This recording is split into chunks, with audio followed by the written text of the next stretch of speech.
la verdad es que ante estas cosas que están ocurriendo y otras que van a ocurrir, nosotros los cristianos tenemos que tener las ideas muy claras. Me llama muchísimo, muchísimo la atención que el lugar donde el apóstol Pablo estuvo menos tiempo ministrando fue en la ciudad de Tesalónica. Según el registro bíblico, solamente estuvo 3 semanas. Pero cuando él escribe cartas a la iglesia de Tesalónica, les habla con unos términos y con una profundidad doctrinal que realmente nos quedamos sorprendidos. Porque les habla de la venida del Señor Jesucristo, de la manifestación del inicuo, el hombre de pecado, el hijo de perdición o el anticristo. Les habla acerca de lo que detiene, lo que frena, lo que impide la manifestación del anticristo, y emplea el pronombre personal él, nunca en femenino sino siempre en masculino. Les habla de la primera resurrección, de la segunda resurrección, del día del Señor, del arrebatamiento de la iglesia. Y me llama la atención que estos creyentes que llevaban muy pocos meses convertidos tenían una enseñanza de la escatología bíblica tan profunda que muchos cristianos, y me atrevería a decir incluso a muchos que están sirviendo al Señor como pastores o como obreros en sus respectivas iglesias, no tienen. Cuando yo estudié hace más de 40 años atrás en el seminario de las Asambleas de Dios de las Islas Canarias, nos trajeron a un hermano norteamericano que nos lo presentaron como una eminencia en escatología, como un hombre que venía a dar unos estudios muy profundos acerca del libro de Daniel, de las cartas de Pablo a los tesalonicenses, del libro del Apocalipsis, etc. Pero lo que me llamó mucho la atención, no en ese momento, sino años más tarde, es que en ningún momento se nos habló ni bien ni mal de Israel. No se nos mencionó nada acerca de Israel. Interpretaba el tema de los sellos, las trompetas, las copas, los caballos que van cambiando de colores, el caballo blanco, el rojo, el amarillo, el león con alas, la bestia tremenda que sorprendió a Daniel, el leopardo de 4 cabezas, etc. Pero no nos mencionaron en ningún momento nada acerca de Israel. Ya digo, ni bueno ni malo. Y durante muchos años, no tuve la más mínima intención de visitar a Israel, porque además, para colmo, las personas que a veces me hablaban de Israel, pues sinceramente no me terminaban de convencer lo que me decían. Y no es que le hice la guerra a los que querían ir a Israel, ni muchísimo menos, pero repito, no tuve nunca ningún interés por visitar a Israel, hasta que un año, hace 16, 17 años atrás aproximadamente, un matrimonio de Madrid, me llamaron, él ya está con el Señor, y me dijo que se iban a ir de viaje a Israel. Y yo me alegré, digo, bueno, gloria a Dios, qué bonito que van a poder hacer ese viaje. Y me dijeron, pero queremos que vengas con nosotros, queremos pagarte todo. Y esa fue la primera vez que yo fui a Israel. Este matrimonio, me pagaron todo y yo fui por primera vez a Israel. Y quedé tan impactado por lo que vi, por lo que pude tocar con mis manos, pisar con mis pies, escuchar con mis oídos, que a partir de ese día, cuando yo vine, lo que yo quería era transmitirle a la gente lo que yo vi. Porque incluso cosas que yo prediqué creyendo que eran de una manera, resulta que al ir allí, pues me di cuenta que eran completamente diferentes a lo que yo había creído y predicado durante años.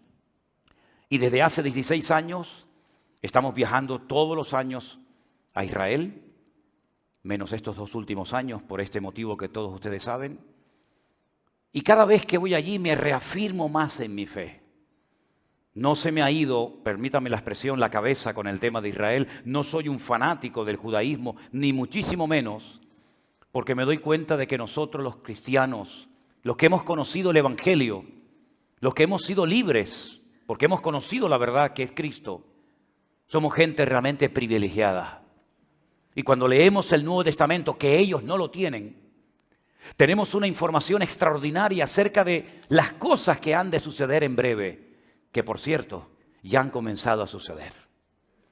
El apóstol Pablo emplea en varias ocasiones la expresión ya vosotros sabéis, ya vosotros sabéis. Es decir, no le está hablando a una iglesia ignorante, no le está hablando a una iglesia que desconoce completamente el tema escatológico, sino está hablándole a una iglesia que sabían perfectamente las cosas que iban a ocurrir en los últimos tiempos. Y esos hermanos vivieron en el siglo I, nosotros estamos en el siglo XXI.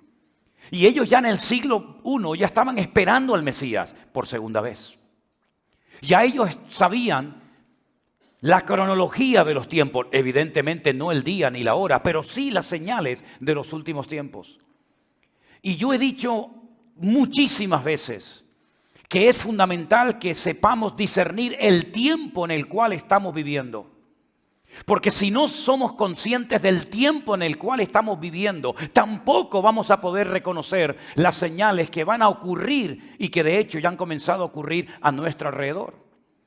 Es decir, cada generación se ha caracterizado por una serie de señales típicas de esa generación, intransferibles a otras generaciones. Por ejemplo, Noé se tuvo que preparar para construir un arca, con la intención de que mucha gente se salvara, pero lamentablemente la mayoría rechazó el mensaje y solamente 8 pudieron entrar dentro del arca. Esa era la señal que él tenía que esperar. Se preparó durante muchos años para que lloviera de una forma terrible y al salir del arca se encontrara una nueva tierra. Todo era diferente, todo había cambiado, el clima, todo, absolutamente todo había cambiado, hasta el ambiente espiritual. Y esa era la señal de Noé. Y si vamos, por ejemplo, a la vida del rey David, David sabía que él no era el instrumento que Dios iba a utilizar para construir el primer templo de Jerusalén. Y Dios se lo dijo. Tú no vas a construir el templo, pero va a ser tu hijo. Por lo tanto, él asumió cuál era su papel, qué es lo que tenía que hacer en aquel tiempo y lo hizo perfectamente. Y preparó e instruyó a su hijo para que cuando le tocara a él se pudiera construir en tiempo de paz el templo en Jerusalén. Y así sucesivamente a lo largo de la historia, no vamos a mencionar todas evidentemente, pero sí quiero hacer mención a lo que un día el Señor Jesucristo le dijo a los judíos que le pedían, haz una señal, muéstranos una señal. Porque dice la Biblia que los griegos buscan sabiduría y los judíos buscan señales o piden señales. Y el Señor le dijo, esta generación incrédula, perversa y maligna, solamente podrá ver la señal del profeta Jonás. Y todos sabían quién era Jonás. Y el Señor dijo, así como Jonás estuvo en el vientre de la tierra 3 días y 3 noches, así estará también el Hijo del Hombre en el vientre de la tierra. Y esa fue la señal para la generación de Jesús, pero no es nuestra señal. Yo no tengo que esperar la resurrección del Señor porque ya es un hecho. Yo no tengo que esperar el nacimiento de Cristo porque eso ya forma parte de la historia. ¿Qué es lo que nosotros cristianos del siglo XXI vamos a ver? ¿Lo sabemos? ¿Sabemos discernir los tiempos como aquellos muchachos que se ofrecieron voluntarios para enrolarse en el ejército de David, entendidos en los tiempos? ¿Somos entendidos en los tiempos o estamos distraídos los cristianos hoy en día y despistados y absorbidos por la sociedad de consumo que parece que algunos los tiene totalmente ciegos y atontados? ¿O somos conscientes de que nuestros ojos verán cosas que muchas generaciones probablemente anhelaron ver y no vieron ni escucharon? Ya decía Pedro en el siglo I en una de sus epístolas, no os sorprendáis, queridos amigos y hermanos míos, del fuego de prueba que os ha sobrevenido, como si alguna cosa extraña os aconteciese. Y nosotros hoy en día tenemos que partir de la base de que tanto el sufrimiento como la bendición de Dios está garantizado. Tanto una cosa como la otra.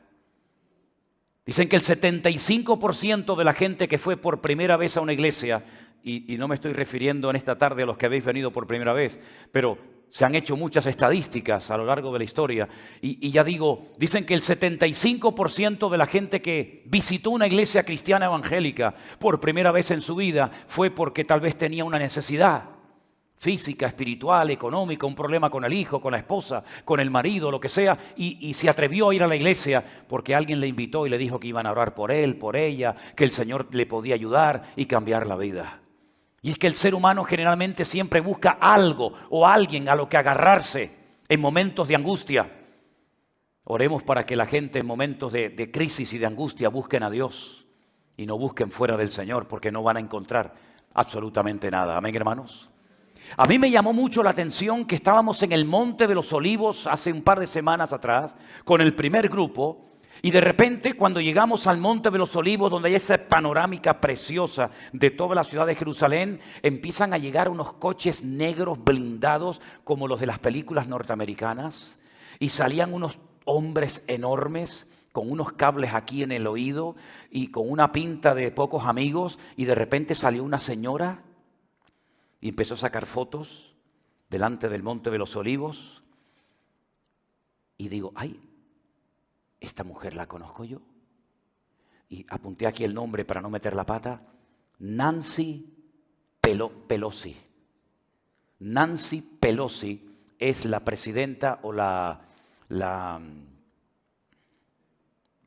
presidenta del Senado norteamericano.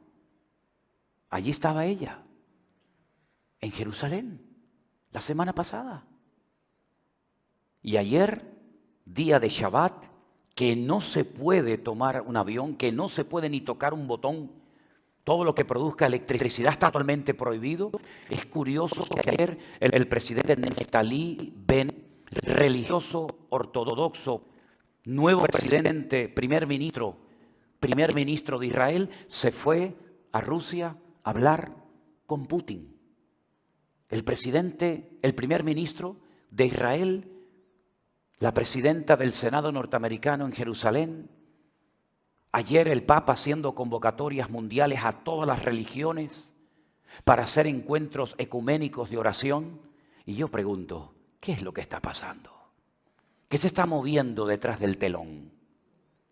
Lo que está pasando, queridos hermanos y amigos, es que Cristo viene pronto.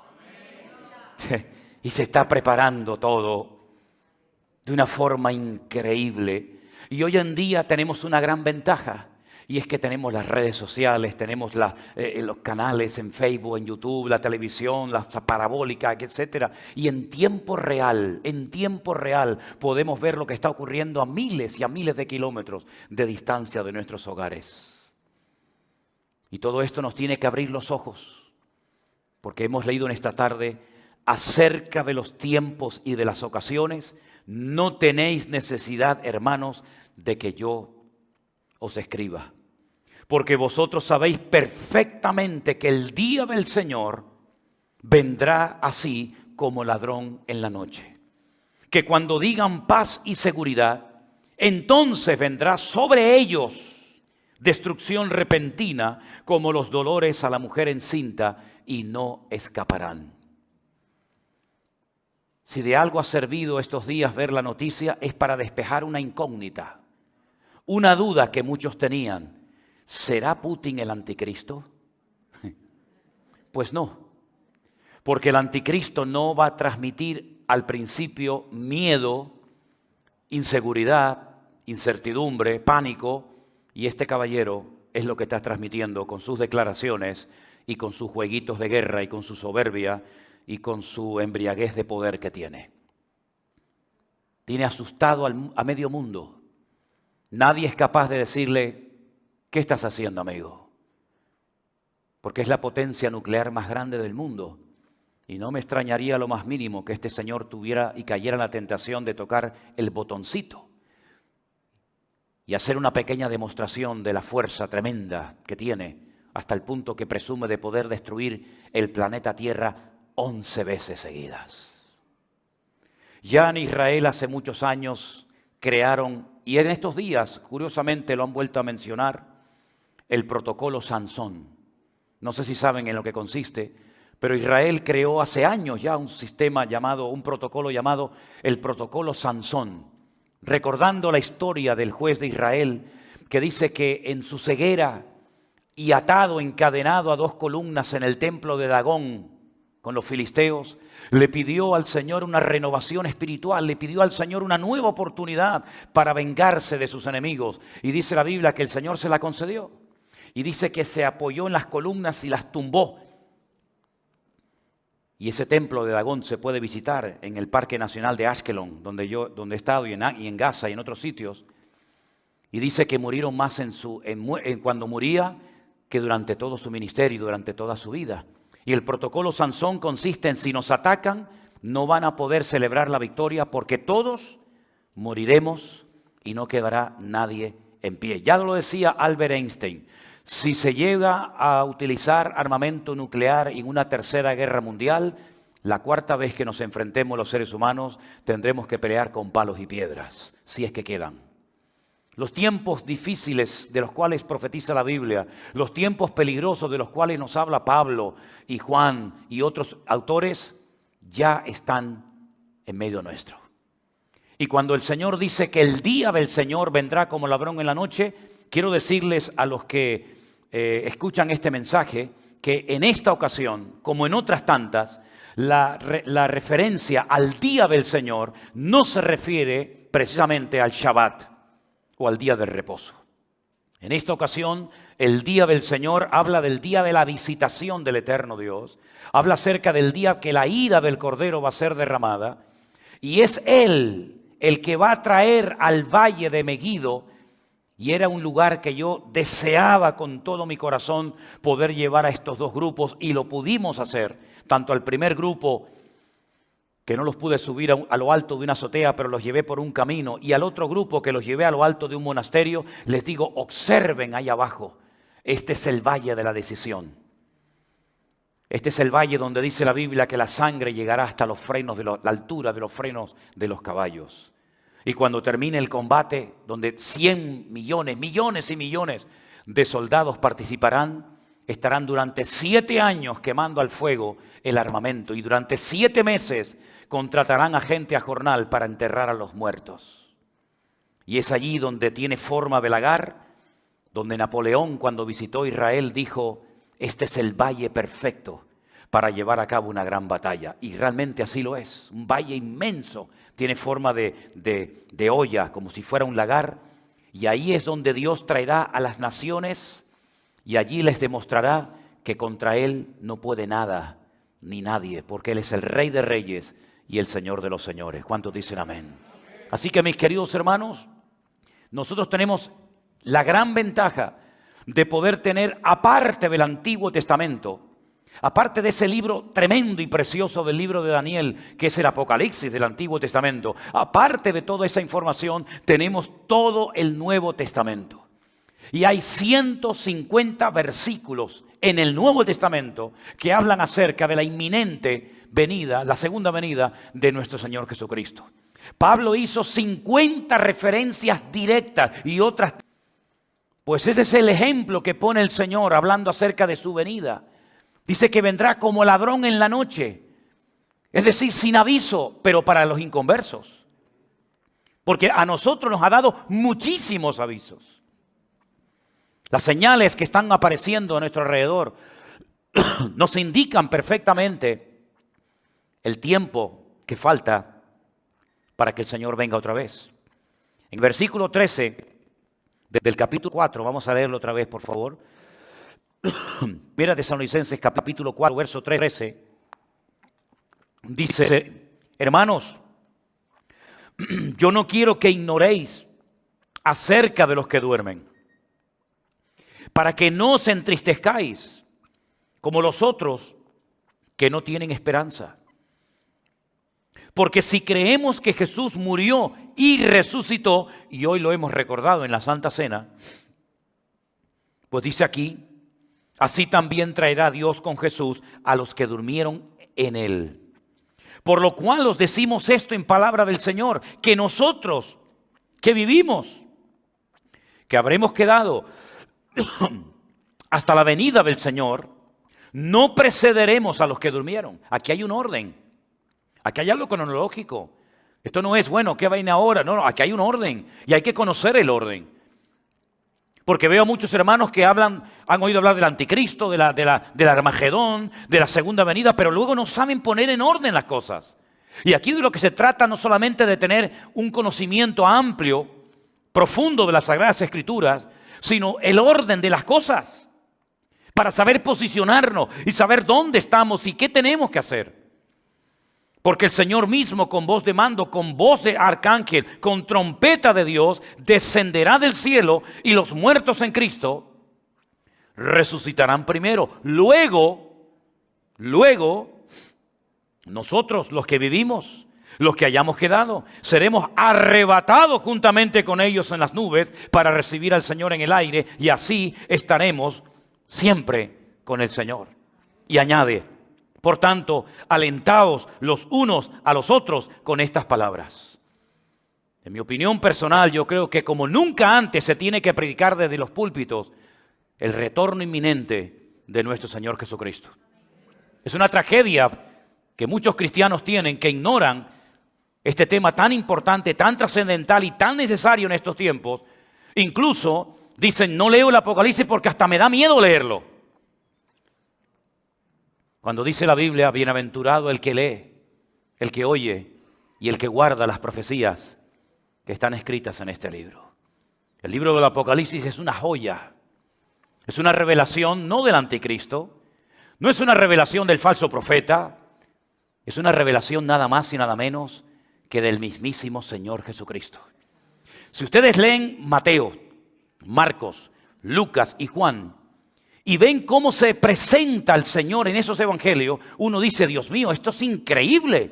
El hombre perfecto, como el médico divino, el siervo que sufre, el Mesías que viene a redimir a su pueblo, etcétera, etcétera. Pero si uno lee el Apocalipsis, uno se queda realmente sorprendido, porque un anciano de 100 años, que fue el que más profunda y más ampliamente habló y descubrió el carácter, la esencia del Señor Jesucristo, los títulos que él menciona, las cosas que él dice acerca del Señor son increíbles. Y este hombre llevaba ya como 70 años sirviendo al Señor. ¿Cómo es posible que un hombre después de 70 años de ministerio todavía tenga tantas cosas que decir acerca del Maestro? ¿Creen ustedes que todavía nos quedan cosas interesantes que descubrir de nuestro Señor Jesucristo? ¿Creen ustedes que ya lo sabemos todo? Queridos hermanos, cuando Juan vio al Señor en la isla de Patmos, dice que cayó como muerto a sus pies. Y el Señor tuvo que poner su diestra sobre él y decirle: no temas, no tengas miedo. El hombre más cerca del corazón de Cristo fue, sin lugar a dudas, Juan. El hombre que el Señor le dijo: encárgate de cuidar de esta mujer, llévate a la casa.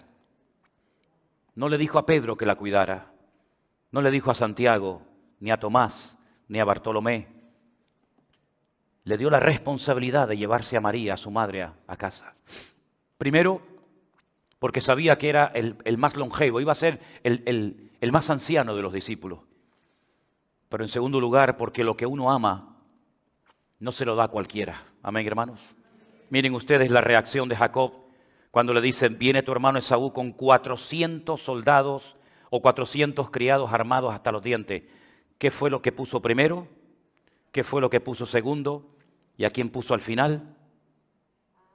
¿Verdad? Las medidas preventivas que toma el patriarca Jacob: si me destruyen el primer campamento o el segundo campamento, aquí me quedo con mi amada. Aquí me quedo con mi Raquel, ¿verdad? Y con mi hijo José. Y el Señor Jesucristo, ¿qué es lo que hace? Le dice a Juan: he ahí tu madre, o he ahí tu hijo. Porque sabía perfectamente que él se podía fiar de Juan. Porque fue el único que en la última cena no dijo: ¿seré yo, Señor? ¿Seré yo? Fue el único que dijo: ¿quién es, Señor? Él sabía que él no iba a entregar, ni a negar, ni a vender al Maestro. Y a este anciano en la isla de Patmos, cuando lo visita, después de tantas conversaciones, después de tantas cosas que compartió con él, Cuando le vi, dice, caí como muerto a sus pies. Porque todavía hay tantas y tantas cosas que descubrir de nuestro Señor Jesucristo, que me da mucha lástima que haya creyentes que después de tantos años todavía no hayan terminado de leer la Biblia por primera vez completa en toda su vida. Pregúntales sobre cualquier otra cuestión, pregúntales sobre cualquier otro asunto y te responden al momento. Háblales de política, háblales de fútbol, háblales de lo que tú quieras. Pero en el momento en que el que tanteas un poco 3 o 4 preguntas, te das cuenta de que de la palabra del Dios que dice que adoran, no tienen a veces ni la más remota idea. Y esa es la gran tragedia de muchos creyentes hoy en día, porque la fuente de información exacta y correcta, sin lugar a dudas, es la palabra de Dios. No son los horóscopos, no son los libros que por ahí se escriben, sino es la fuente, la palabra de nuestro Dios. Y en la palabra de nuestro Dios hay promesas que nos invitan a prepararnos. Hay promesas que nos animan a esperar este tiempo con gozo, sin miedo, sin angustia. Porque esa va a ser una de las características de la sociedad en los últimos tiempos. Por eso tendrá que aparecer un personaje siniestro, ofreciendo paz y ofreciendo seguridad. A nosotros, a mí no me tiene que ofrecer paz y seguridad nadie, porque ya la tengo en Cristo. ¿Cuántos dicen amén? Mi paz os dejo, mi paz os doy, no como el mundo la da, ¿verdad? Tú guardarás en completa paz aquel cuyo pensamiento en ti persevera, por cuanto en ti ha confiado. Por nada estéis afanosos, sino sean conocidas vuestras peticiones delante de Dios, etcétera, etcétera, ¿verdad? Pero ¿por qué vienen a ofrecer paz y seguridad? Porque no la tienen, porque fuera de Cristo no hay ni paz y no hay seguridad. Pero dice que los que vengan a ofrecer paz y seguridad, sobre ellos vendrá de repente destrucción repentina, como a una mujer que le sorprenden de repente los dolores de parto. Por lo tanto, yo te quiero hacer una pregunta en esta tarde. ¿Tú tienes esa paz ya en tu corazón? ¿Tienes esa seguridad de salvación en tu alma? Porque si no la tienes, tú no puedes salir esta noche de este local, de esta iglesia, sin saber lo que va a pasar con tu vida. Si tú no puedes dormir por las noches y te preocupan y te perturban las noticias que están ocurriendo, ¿atacará o no atacará Europa? ¿Tocará el botón o no tocará el botón? Miren, hermanos, caerán a tu lado 1000 y 10,000 a tu diestra. Pero a ti no llegará. Y si morimos, pues morimos en Cristo, y si vivimos, vivimos para Cristo. Así que sea que muramos o vivamos, somos del Señor. Pero este mensaje no lo sabe, no lo conoce todo el mundo. Y ahora más que nunca, la iglesia tiene que hacerse visible en medio de una sociedad de tinieblas.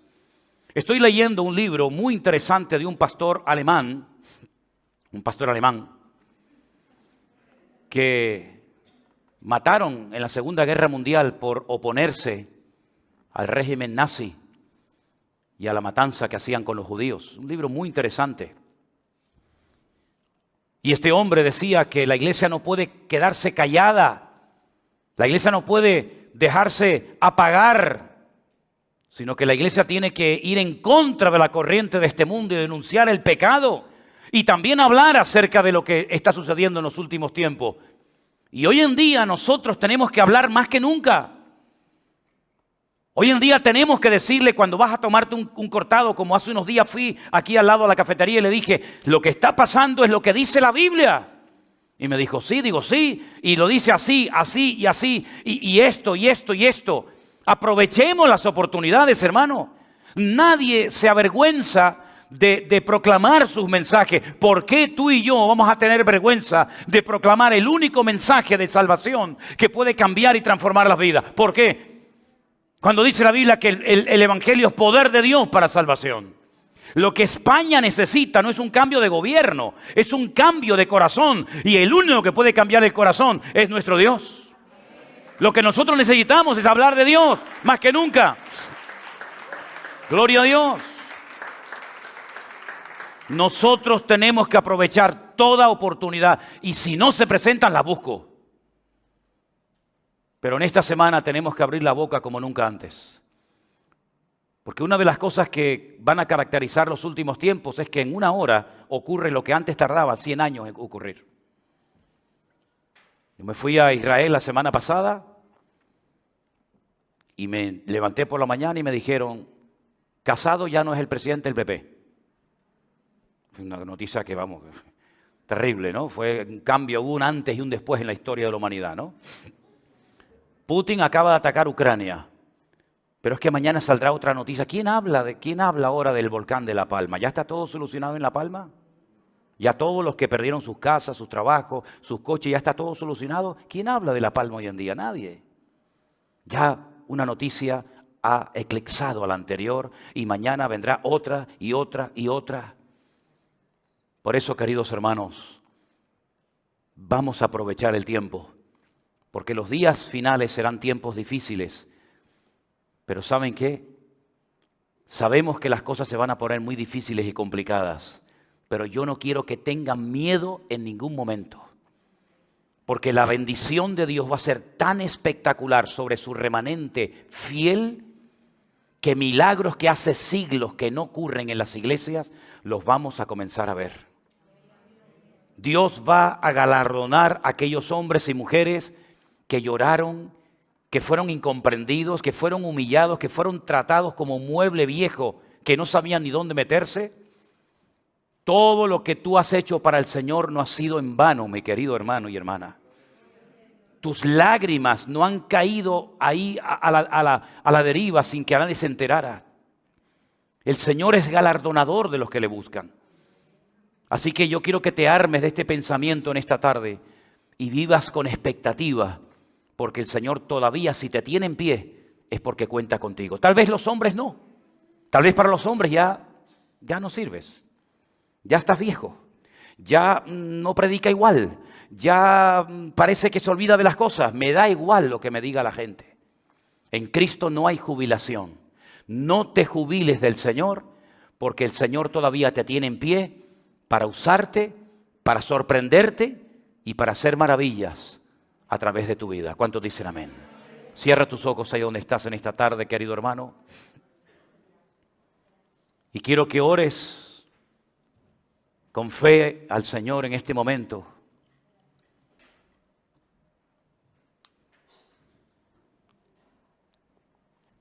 Para que nunca pierdas las fuerzas ni el entusiasmo de servir al Señor.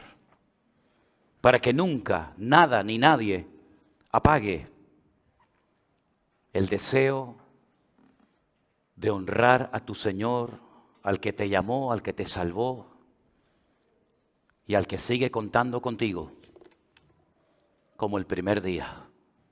Para Él todavía eres útil. Para Él todavía cuentas. Ahí donde estás, cierra tus ojos. Gracias, Señor, te amamos en esta tarde y queremos honrarte, queremos exaltarte con nuestras vidas. Úsanos, Señor, en esta hora de la historia. Y queremos orar en este momento especialmente por nuestros hermanos de Ucrania, por las iglesias, por los pastores, los jóvenes, los niños, que tanto te necesitan, Señor, que sientan el apoyo, el amor, la oración de la iglesia en todas las naciones de la tierra, Padre Santo, y que podamos en el nombre de Jesús apoyar a nuestros hermanos en este momento. Aleluya. Gracias, Señor Jesús, te adoramos.